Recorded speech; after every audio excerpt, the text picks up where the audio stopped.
Hello everyone, আসসালামু আলাইকুম। Welcome back to my channel. সবাই কেমন আছেন? আশা করছি অনেক ভালো। খুবই সহজ অথচ ভীষণ মজার একটা হাতে মাখা ডালের রেসিপি তৈরি করা দেখাবো আজকের পর্বে। বেশি তেল মশলার খাবার খেতে যারা পছন্দ করেন না বা ঝটপট কম সময়ের মধ্যে কিছু বানিয়ে নিতে চান, অবশ্যই তাহলে আজকের রেসিপিটা ট্রাই করে দেখতে হবে। গরম ভাতের সাথে দুর্দান্ত লাগে খেতে আর বানানো ভীষণ সহজ। আশা করছি ভিডিওটা ভালো লাগবে, দেখে নিন রেসিপিটা। নিয়েছি 1 কাপ মসুর ডাল, এখন একটা বাটির মধ্যে ঢেলে দিব। প্রথমে ডাল ভালো করে জলে ধুয়ে পরিষ্কার করে নিব। ডালগুলা ধুতে ধুতে যতক্ষণ না পরিষ্কার পানি বের হচ্ছে ততক্ষণ পর্যন্ত ধুয়ে নিব।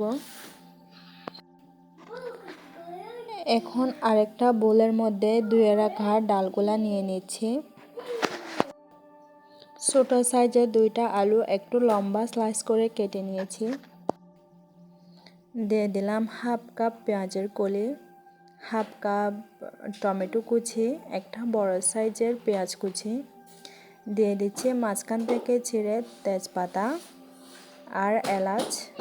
দিয়ে দিচ্ছি মাঝখান থেকে ছিঁড়ে কয়েকটা কাঁচা লঙ্কা। এখন শুকনো উপকরণ দিয়ে দিব। প্রথমে পরিমাণ মতো নুন দিয়ে দিলাম। আরও অ্যাড করতেছি 1/2 চামচ হলুদের গুঁড়া, 1/2 চামচ ধনিয়ার গুঁড়া, 1 চামচ মরিচের গুঁড়া, 2 টেবিল পরিমাণ সরিষার তেল ব্যবহার করেছি। এখন সুন্দর করে এগুলাকে হাত দিয়ে উল্টে পাল্টে মেখে নিব। আলুর স্লাইসগুলো একটু মোটা করে কাটলাম যাতে করে আলুগুলা গলে না যায়। এখন একটি পাত্রে পরিমাণ মতো সয়াবিন তেল দিয়ে গরম হয়ে আসলে 2টা রসুনের কোয়া একটু থেতলে নিব। তেলের ভেতর দিয়ে দিচ্ছি।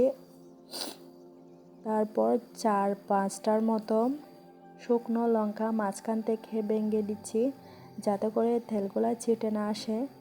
তারপর একটু নেড়ে ছেড়ে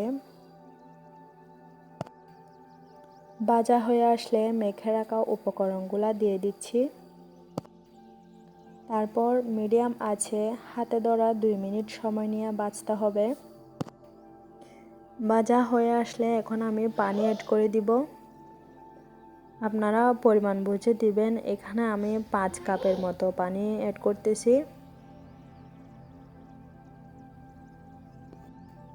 আমি এখানে নর্মাল তাপমাত্রার পানি ব্যবহার করেছি, আপনারা চাইলে গরম পানিও ব্যবহার করতে পারেন। রান্নার টেস্ট কিন্তু একই থাকবে, কিন্তু রান্নাটা একটু তাড়াতাড়ি হয়ে যাবে আর কি।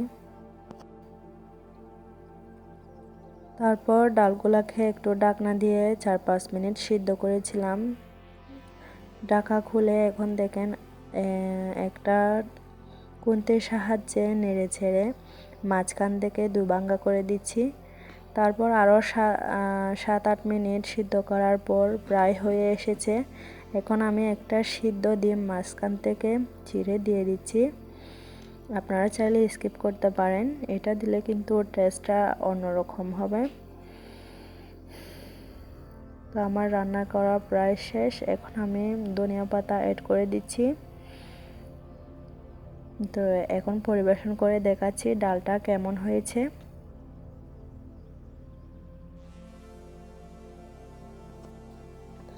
ডালটা কিন্তু অবশ্যই আপনারা বাসায় একবার হলে ট্রাই করে দেখবেন।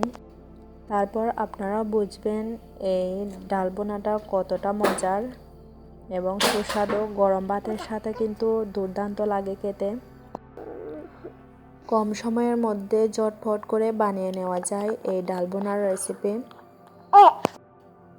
অবশ্যই কিন্তু আপনাদের মূল্যবান মতামত কমেন্ট বক্সে জানিয়ে দিবেন এই ডাল বোনার রেসিপিটা কেমন হয়েছে।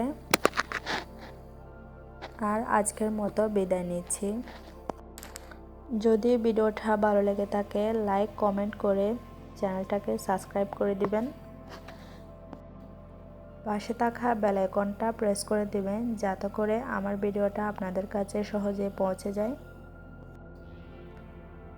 পরবর্তী ভিডিও দেখার আমন্ত্রণ জানিয়ে আজকের মতো বিদায় নিচ্ছি। আল্লাহ হাফেজ, আসসালামু আলাইকুম।